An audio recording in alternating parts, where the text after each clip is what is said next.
Hello, I'm Alan, and I'm really glad you're here. Over the years, I've had many people ask me to help them to do a better job of hearing God.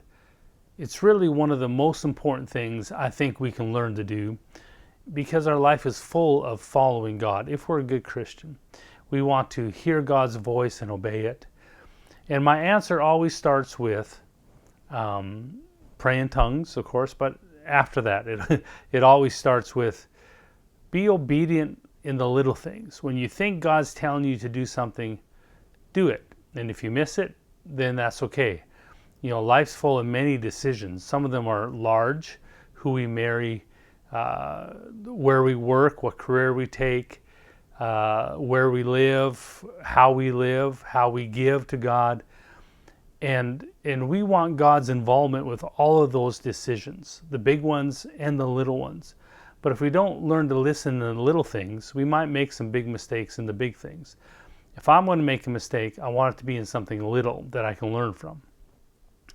And much of the world today, the Christian world today, unfortunately, has learned how to serve God, to give God time, to give God things, but they've not really learned how to obey God and walk with Him.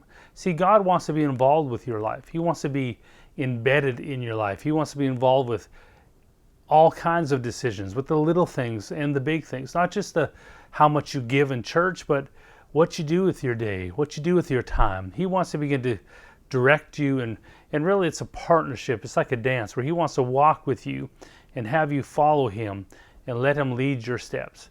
Many Christians don't want Him leading their steps, but God wants to have a beautiful relationship with us where we trust Him. We learn to not trust ourselves as much as we trust Him. And this is why it's so important to learn to obey in the little things. I remember when I was in Canada, I was a youth pastor. I was 22 at the time. I'd been youth pastoring there for a couple of years, and I felt God begin to direct me to move to Tennessee. Now, Tennessee is a good 2,000 miles away from my home in Canada, and I couldn't work there. There was no job opportunity. It was to be part of a ministry and to learn more of God. But I felt God leading me down that path, and there was no promise of anything, so it was puzzling to me because I couldn't get a job being Canadian in the United States. I couldn't work, as I was questioning God, is this you? Because this is a big move. This could cost me a lot if I miss it. And the Lord began to teach me at that time by a vision. He gave me a little vision and helped me to understand how the little things count in following God and trusting God and trying your best to obey that. I believe that if you make a mistake in a little area while you're trying to obey God, that God, even if you miss it, He's there to help fix it.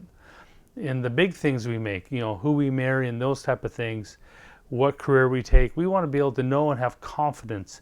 I feel the Lord is leading me down this path, because some paths you take, it's going to be 5 or 6 years before you can really see the fruit of obeying God or not. If you missed it or if you nailed it. So I prefer to listen to God on the little things and develop the ability to know, okay, that's God, that's not God. There's many times I thought I heard God and I did something or said something to someone. I felt the Lord tell me to say something and I totally missed it. I learned, okay, that was Alan. That was my own natural man. That wasn't God.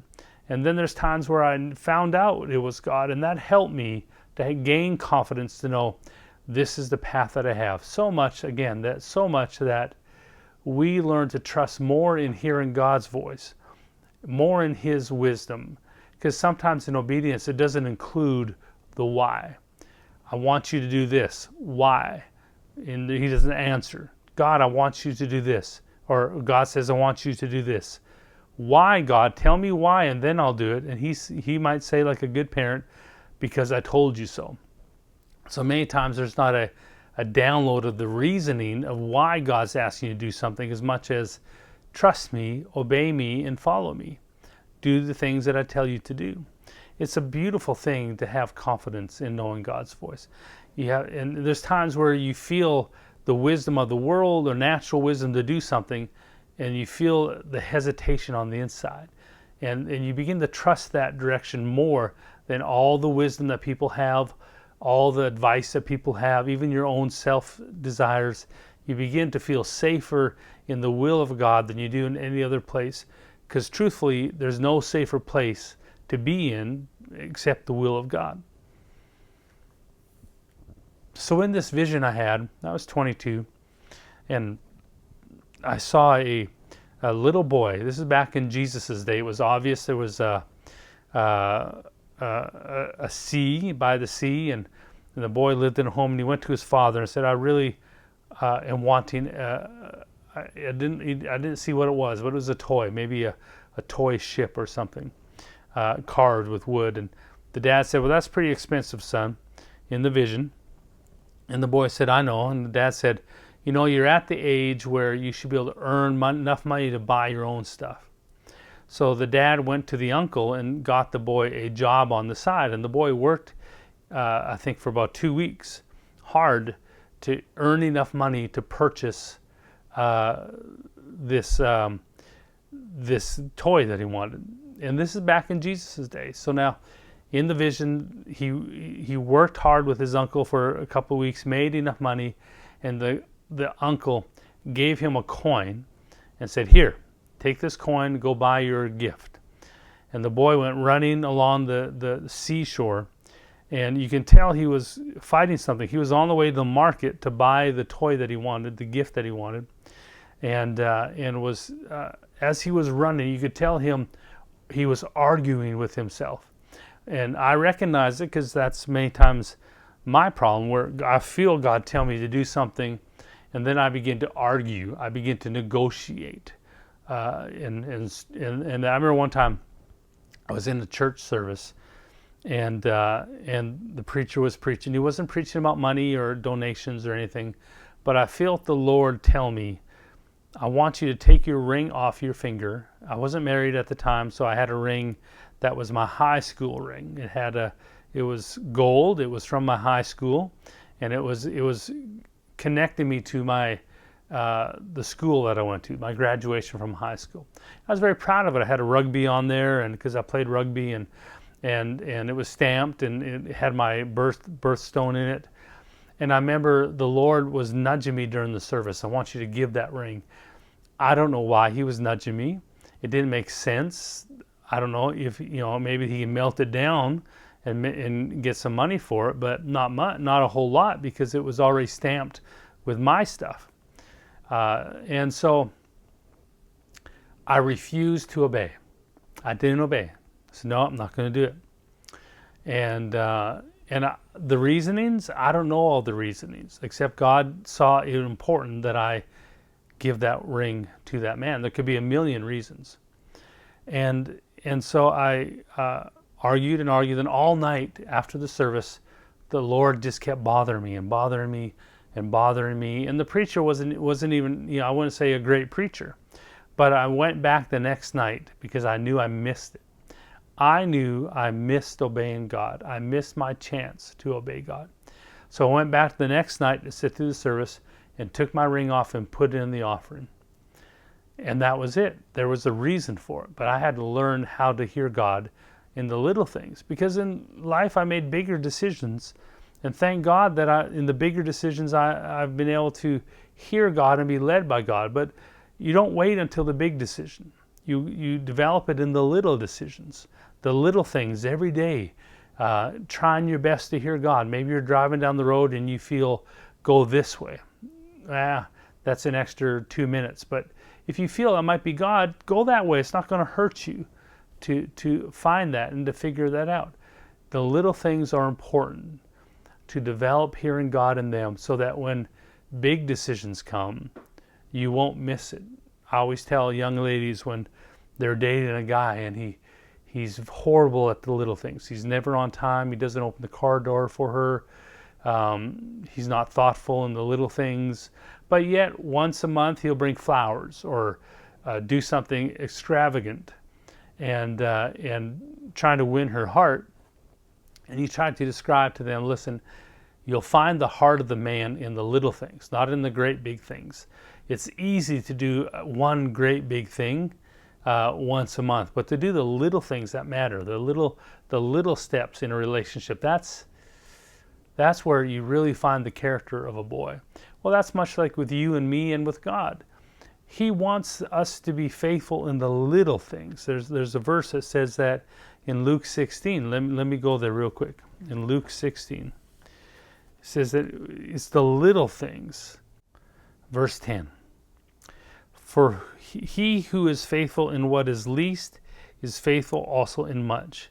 And he who is unjust in what is least is also unjust in what is much.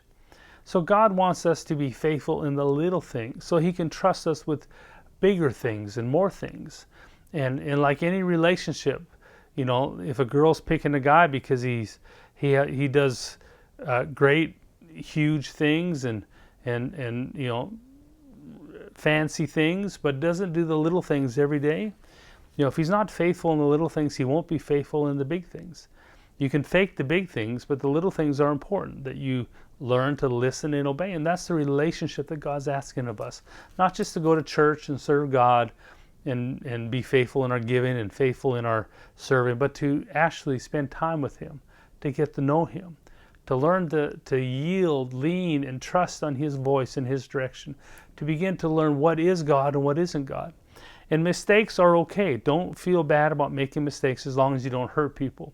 If you're going to make a mistake, make it on a little thing that doesn't damage anyone. Don't do it on a big thing where you might actually hurt someone or yourself or your future. We want to hear God in the little things. We want to build that beautiful relationship. And as this young man was in the vision was running across the beach on the way to go buy his gift at the market, you can tell he was struggling with something, because as he was running, he stopped. And I understood. It was like when I was trying to not give that ring away. God was speaking to this boy in the vision.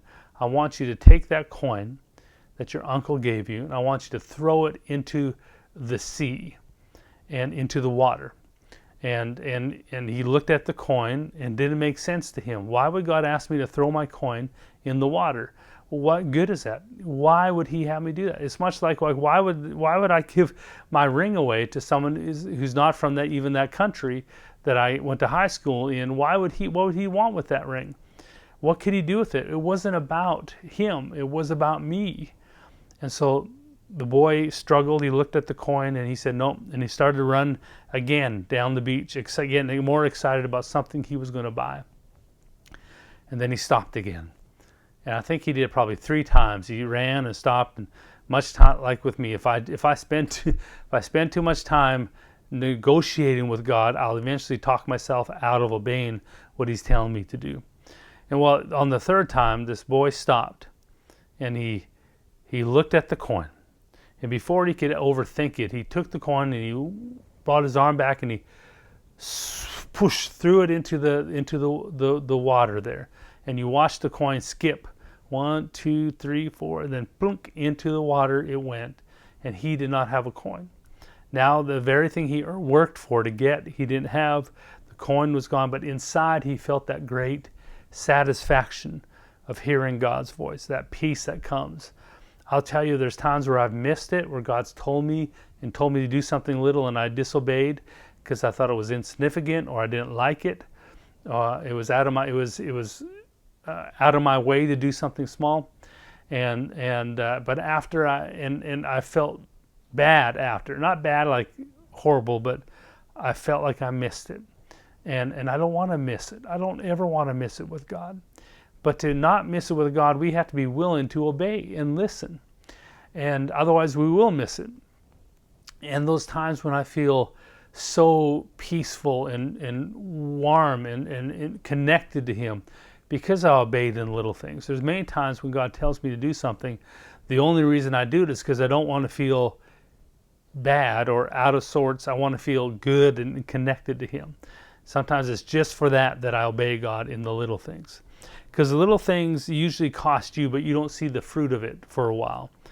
But I want to be clear that always when you obey God, a miracle happens.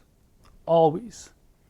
When you obey God, every little time, let's put some significance on obeying God. That the little things are huge and significant, because in obeying God, anytime God tells you to do something and you do it, there's for a reason. It's not just to make you suffer. There's a reason for it. And when God tells you to do something and you do it, a miracle happens. A miracle always, always, always happens when you are faithful to listen to God in the little things. And trust me, if you continue to be faithful in listening and obeying in the little things, you're proven to yourself that I refuse to disobey when I know it's God or feel it's God. And you're proven to God that you're willing to obey Him. He'll trust you with more things and more important things in your future. So learning to obey in the little things is so important, because the moment we disconnect from God because we don't agree, we don't like it. I've heard many testimonies over the years, some myself, where God would tell someone, I want you to forgive that person. And you think, well, I don't want to forgive that person. And so you still have to obey. And so many people, the moment you say, I don't agree, I refuse to do it, the moment you start to establish your relationship with God, where you give yourself the right to disconnect when you don't agree, disconnect when you're tired, disconnect when it doesn't seem to suit you, or it puts you out for a day or two or out of money. The moment you give yourself the right to disconnect, then you start to build a relationship with God where you're not obligated to obey. And that's not what we want. We want to have in our own self, because the part of us that doesn't want to obey is really our flesh, our outward man. We want to obey, but in that struggle, we can think it's us and disobey God. And sometimes we justify it because it doesn't make sense. I don't know anyone else who did that. Why would I do that? All those things that come to mind when we're trying to follow God. Whatever it is, if you use it as justification, not that you missed it. Missing it is different. But when you choose, I feel God's telling me to do something and I'm refusing to obey it. I'm choosing to build a relationship with God at that moment where I'm in charge. I'll only give Him what I agree to. I'll only give to Him when I want to do it. But if you ever ask me to do something, it's like when you're a leader. If you're ever a leader of a business or a team or a church or anything, you're in front of people, people can express emotions with their faces. They can make you suffer. Like if you're the leader and you say, I need you to do this, and they don't like it, then sometimes people will make you suffer. They'll either huff and puff, okay, fine, I'll do it if you ask me to, if you really want me to do it. And then they're mean to you later on. They give you the cold shoulder. They don't talk to you. They talk bad about you behind your back. All the things people react when they're told to do something they may not like to do. What they're doing by those actions are they're trying to train you as the leader. And they're saying, listen, anytime you ask me to do something that I don't like, I'm going to huff and puff, talk about you bad behind your back. I'm going to drag my feet, go slow. I'm going to not talk to you. I'm going to treat you bad. They're trying to train you, and they're saying, anytime you ask me to do something I don't like, I'm going to make you suffer. Well, we can be like that with God. God, every time you tell me to do something I don't like or I don't agree to, then I'm going to drag my feet. I'm going to get cold towards you. I'm going to refuse to do it. It's so important that we learn to walk with God, not just in our service, not just in our time, but in our obedience. Wherever we think He's speaking to us, we will obey. Many people want to have that with prophecies when they speak to people, but to be honest with you, that's the easy part. The hard part is every day, the openness and willingness and the relationship where you need His voice, you need His direction, because you want to see miracles happen in your day. And every little time, every small moment of obedience that you do, it might be as much as, hey, I want you to pray for someone. I want you to send someone a gift. I want you to text someone. I can't tell you how many times I've thought, hey, I should text that person, and I don't. And then an hour later, they text me, hey, I haven't talked to you for a while. I thought, oh man, that was God. And I missed it because I thought I'd wait for a more convenient time. Nowadays, if I feel the need to text someone or say hi to someone, I just do it right then because I feel maybe that's God. And, too bad on me that person texted me first after we haven't talked for a long time. I could have been the one to text him first and got credit for it. Now they get all the credit because I didn't listen to God when he gave me that little unction to obey him. Miracles happen. You may never see it, but I'm telling you, miracles happen whenever you obey God. And he was teaching me this when I was about to make a big decision to leave the place in ministry where I was as a youth pastor. I had a home to leave that, my friends, my family, and to move to Tennessee, a whole different culture, a whole different country, away 2,000 miles away from my family, my friends, with nothing, no job, nothing. It was a big decision, but he was teaching me the little things help you to get to the big things. And little decisions that you make, they're so important. They always produce a miracle. In John chapter 15, I'm just going to read verse 14. You are my friends if you do whatever I command you. Here's Jesus talking to the disciples. I'm just cherry picking that verse there. But he says to them basically, you're my friends if you do what I ask you, what I tell you, what I command you. And that's part of the relationship with God that you and I have to get used to. I believe God is my Father. He loves me. He's kind. He's gentle. He is a loving Father. He's a good, good Father.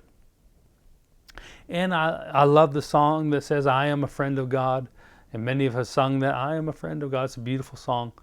But if we take it by Scripture, we'd have to add, I am a friend of God if I do what he asked me to do. So he's not only your Father that loves you. He's not only your friend that wants to see you succeed. He's also God. And he wants our commitment to obey him when he asks us to do things. This is part of our relationship that is so singular for God. It's not for your spouse. You're not to obey your spouse. You're not to obey your boss. You can submit. Submission is different than obey. I'll submit to you if you're asking me to do something that God's telling me is okay. But if you ask me to do something that is against what God's word says, I'm not going to obey you. So we submit to different things in our life. Teachers, if we're in school, in marriage, there's submission one to another. In business, if you submit to your boss, in all things, in all of our life. But with God, it's obedience. He knows you're ready, even if you think you're not ready. Oh, I'm not ready for that, God. Good idea, God, but I'm not ready for that yet. No, if he says gives you a job or something to do, then you're ready. Even if you don't think so, he thinks so, and you're going to have to face that fear. The little things that he speaks to you, the little things throughout the day, they produce such incredible miracles in your life and other people's life. We're a friend of God if, verse 14, if you are my friend, if you do whatever I command you. So God likes to be able to boss you around. And that's a relationship you have to get used to. If you're prideful and think, I just want to serve God when I want to, you're building an unhealthy relationship on your end of the deal. You're only allowing God to speak to you in areas that you want him to. And then if you are going to obey the little areas, you're going to make him miserable. You're going to try to make him suffer because him or anyone else around you, because you don't like what he's telling you to do. I don't always like what he tells me to do, but I trust him enough that there's a good reason for it. So many miracles have happened in my life. So many great, great, incredible things in my life because I have in me the desire to obey God no matter what. I have not given myself the ability. I'm not saying I haven't failed. I've failed many times. But I have removed the ability of mine, the right. I've given it to God, the right for me to stop, the right for me to change course. I don't like it here. I don't like what's going on. I'm not getting enough. I'm not happy enough. I'm changing course. The moment we do that and fix our life in the way we want it, we're building an unhealthy relationship with God, undeveloped relationship with God. But because I don't give myself the right to say no to God, it's brought so many incredible things in my life. And so in those moments where I don't understand, or even I don't agree, but I believe it's Him, it's made it so that He's proved Himself to be faithful and knowledgeable so many times that I only feel safe when I know I'm in His will.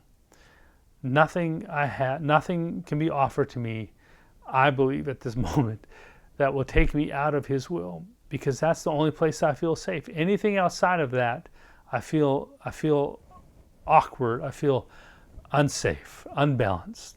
But in His will, no matter what the circumstances are, if I'm in His will, I have confidence. I have confidence that I'm going to walk into all the promises of God as long as I stay in His will. And that's developed in the little things. Let's look over in Matthew chapter 25. Matthew 25. And I really just want to encourage you to trust that God's speaking to you,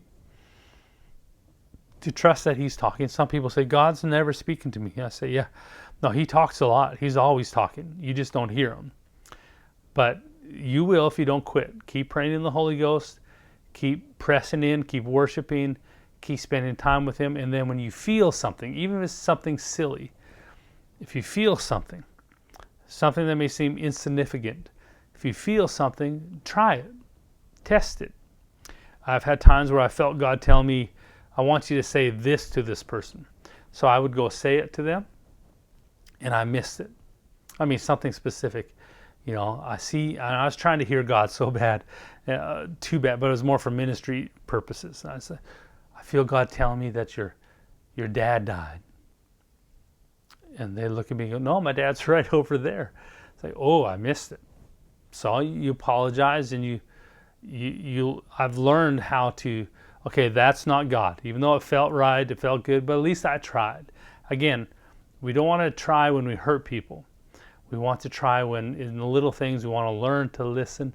So when you feel something, try it and learn to say in your heart, to come to that place in your heart where you say, God, whatever you tell me to do, big, small, huge, little, expensive, cheap, I will do it. One time He asked me to give $5 to a multi-millionaire. I had no idea why. It didn't make sense. I remember arguing with God. I didn't have much money. I had a hole in my shoes at the time. And my last $5 He wanted me to give to a multi-millionaire. And I said, God, he doesn't need this $5. This is like a penny to him.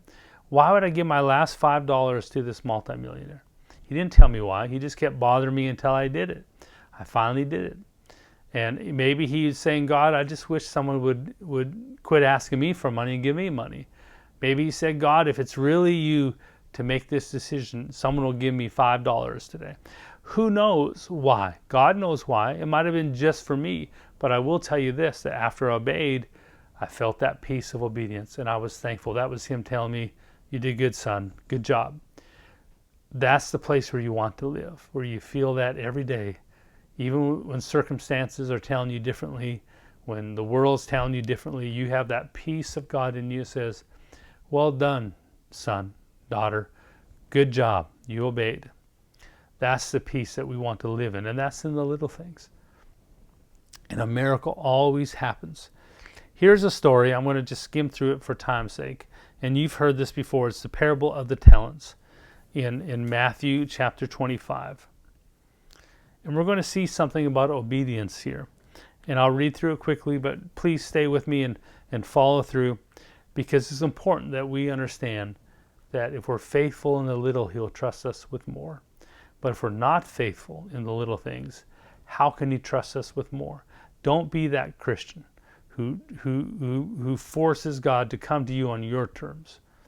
God, I'll only accept you when it's something that I am excited about. There's times God will ask you to do some things that you're not excited about, and he still wants you to obey.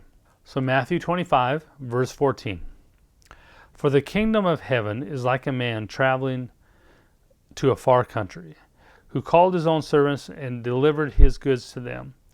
And to one of them he gave 5 talents, and to another 2, and another 1, each one according to his ability. Now I'm going to pause here because this talent is not like singing talent or playing piano talent. This is basically 5 coins. He gave more than coins, but this is money. And he's asking them to steward his money. And then he tells them, and then he who received the 5 talents went and traded them and made another 5 talents. And likewise he who had received 2 gained 2 more also. But he who had received 1 went and dug it in the ground and hid the Lord's money. After a long time, the Lord of the servant came and settled accounts with him. So he who had received 5 talents came and brought 5 other talents. And then verse 21, the Lord said to him, "Well done, good and faithful servant. You were faithful over a few things. I'll make you ruler over many things. Enter into the joy of the Lord." Again, this is not talking about singing. I know some preachers might say, if you don't use your talent for God, he'll take it away from you. This is talking about stewardship of finances, but in obeying God. And so in obeying God, this is what the concept I want to get out of these verses.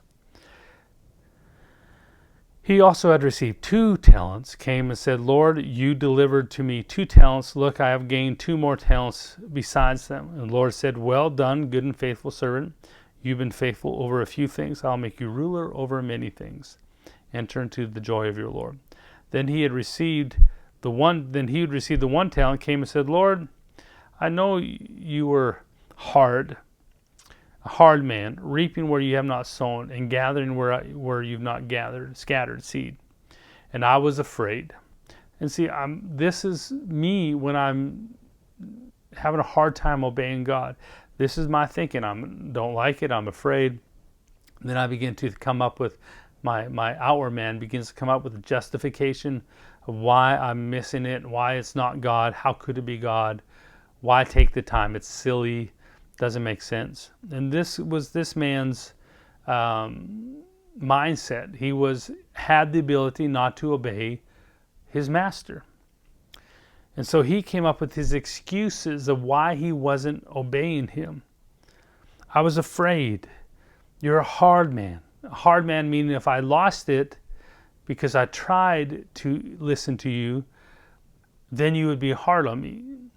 And so I'd rather just hold on to it, not try anything, so that I don't have to disappoint you. God wants you to do your best to follow him. He's proud when we try to follow him in the little things, even when we miss him.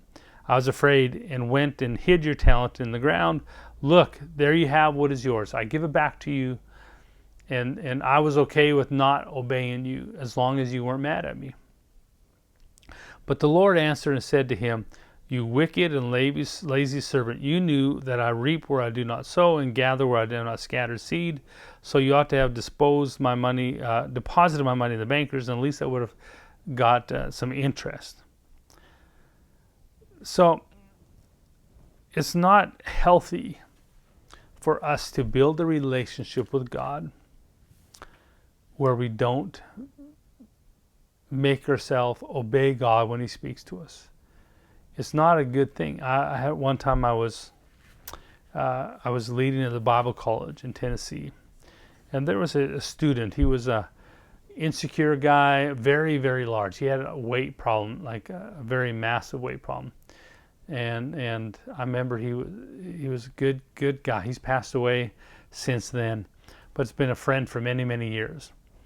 And this was before we were friends. And I remember I walked by him as he walked on the sidewalk, and I felt the Lord tell me as I passed him, because I passed him and he had a really strong body odor, and I was embarrassed for him, and I felt embarrassed because it was really strong.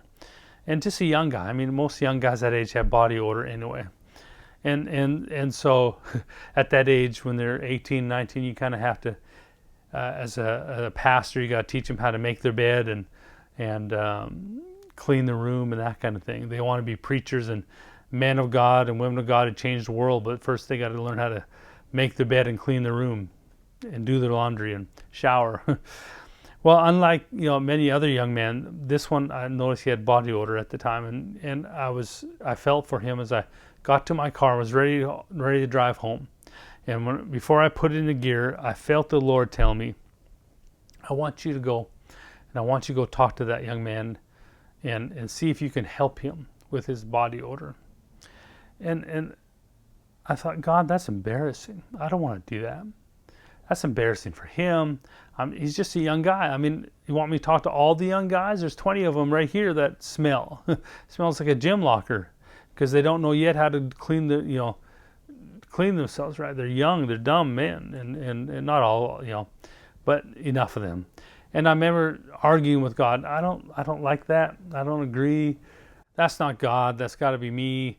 That can't be right. And so I put my car in drive and drove off, and I was halfway home when the Lord was arguing with me and discussing things with me. And here's what he said: son, if you won't listen to me in this, how will I ever trust you to do bigger things? You want to be in ministry. I mean, he didn't say this last part exactly, but you want to be in ministry and called and used of me, but you won't obey me in the little things. And that's what he told me, was if you won't obey me in this, how can I trust you to obey me in bigger things? So I regretfully turned the car around and unhappily drove back to the church, hoping to catch this guy before he left. And I found him there. There he was. And I remember I talked to him. I said, hey, I just want to talk to you about something. And he was a good young guy. Hey, how are you doing? Hey, I have to ask you something. I'm a little embarrassed by it. I didn't say, the Lord told me to tell you. That's kind of a cop-out many people use. I just said, I just want to talk to you about something. I said, I noticed when I walked by that your body odor was really strong. And I understand that we have to all learn how to manage that as young men. And I said, but is there anything I can do to help you? Is there something, because he was extremely overweight. And I didn't know if he fit in a tub or a shower or how he took care of himself. And he told me, he said, oh, Pastor Al, thank you for talking to me. He goes, I'm not embarrassed at all. I understand. He said, I shower every day, but the problem is the clothes and different things. And so we got to talk, and it was embarrassing. I can't tell you of anything that super happened out of that, except a miracle did happen. I gained a friend, and he trusted me his whole life. He kept in contact with me for years and years and years after, until he passed away. And who knows how important that was in his life from God. But God knew, and I had to obey him. So sometimes it's embarrassing to follow God. You don't know why or what the reasoning is, but God does. You may not think you're ready. You may not know why. It doesn't make sense. A miracle is always, always produced when we follow God. Let's go over to Matthew 17. Matthew 17. Here's Jesus and Peter. Good old Peter. We love Peter. Matthew chapter 17. I want to learn today to be okay to try to listen to God in little things, to do your best to listen to God even in the little things when you're not sure. Maybe you're putting your socks on. He says, hey, let's go with blue socks. Okay. Try. Don't be afraid in the little things to follow God, to obey God. And a miracle always happens when you obey God. You develop a beautiful, beautiful relationship. The moment you make a decision, and then as you continue to obey that decision, then you begin to develop the intimacy with God, where you say, I'll never say no to you, God. If I know it's you, I'll never say no to you. If I think it's you, I'll never say no to you. That's a beautiful walk with God that you want to have. And it'll bring so much blessings and fruit of maturity in your life and in your calling, just by that one thing, the willingness to put away the right to say no to God. Again, many Christians live their whole life with God and never really come to the point where they even know that's a decision, because they developed a walk with God where they make him suffer. They pitch a fit every time they have to do something they don't like, or they don't even give God the option to speak to them in their day-to-day life. They just live by good standards. I'm a good person. The Word says to be a good person, to, in a sense, and live morally, and give to the church, and give my time to the poor. So I do all those things. That's how I serve God. Well, that's so shallow compared to I'm with Him every day. I listen to Him every day. I open my heart up every moment of every day for Him to step in and say, hey, I need you to do something. I want you to do something. The inability, I remember some people, they get offended at a church and they walk away. They're unhappy in a job and they walk away. And they develop a life where they walk away when they don't like what's going on, when they don't necessarily agree with it. They're not being satisfied. They're not being happy or rewarded enough. But in God, He can lead you to where you're a martyr, where He asks you, I want you to go to this place and be martyred for me. Lay your life down. Well, that's not going to make me happy, God. I'm not going to do it. So to get to, so many people talk about it, but to really live it, to really live obedience, isn't about hearing God to preach to other people, hearing God to prophesy to other people. The most important thing about hearing God is that you develop a beautiful relationship where every day He can do multiple things in your life for your future, for your growth. A miracle always happens when you obey God. Let's keep listening and obeying. Matthew chapter 17, verse 24. I'll start in verse 22. And while they were staying in Galilee, Jesus said to them, the Son of Man is about to be betrayed into the hands of men, and they will kill Him, and the third day He will be raised up. And they were extremely sorrowful. When they come to Capernaum, verse 24, those who received the temple tax came to Peter and said, does your teacher not pay the temple tax? He said, yes. And when he had come into the house, Jesus anticipated him, saying, what do you think, Simon? From whom do the kings of the earth take customs or taxes? From their sons or from strangers? Peter said to him, from strangers. Jesus said to him, then the sons are free. So Jesus now says, we really don't need to pay this tax. We're free from that. Nevertheless, lest we offend them, go to the sea, cast in a hook, and take the fish that comes up first. Now, that's an interesting turn of events. Telling a fisherman to go catch a fish when they're talking about the need for money to pay a tax. But Jesus says, so as they're discussing paying the tax, nevertheless, we're going to pay it, so we don't offend them.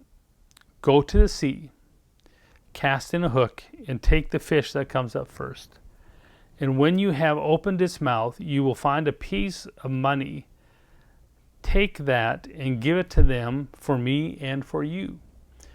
So can you imagine how important this miracle was in Peter's life?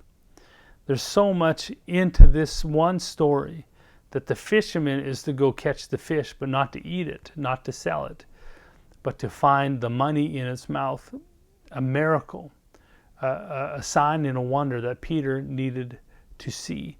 Who knows what this instilled into Peter for his future? 40 years, 30 years down the road, however long it was that Peter lived, all those years down the road of serving God and learning from Jesus how to obey God and listen to God and trust God even in the impossible. I'm sure they could have sold something, or they may even had the money available to pay this tax, because it wasn't a huge amount of money. But Jesus wanted him to see a miracle.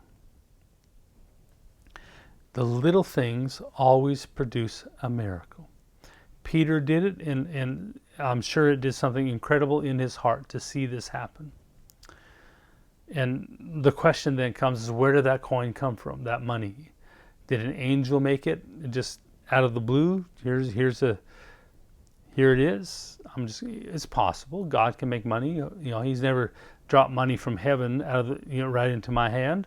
But I don't put that. He could do that. He's God. But it's possible that God saw this opportunity to teach Peter a miracle.